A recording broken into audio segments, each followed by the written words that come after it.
Halo pemirsa, saat ini saya sedang berada di Sungai Bendung yang tepatnya berada di kawasan Jalan Veteran Palembang.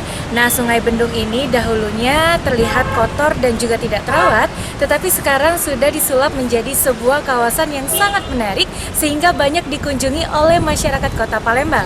Yang menariknya dari kawasan ini yaitu terdapat sebuah jembatan yang dicat dengan warna-warni dan juga dilengkapi dengan lampu-lampu hias. Ada juga beberapa taman-taman dan tempat duduk yang bisa Anda manfaatkan untuk bersantai ketika Anda mengunjungi tempat ini.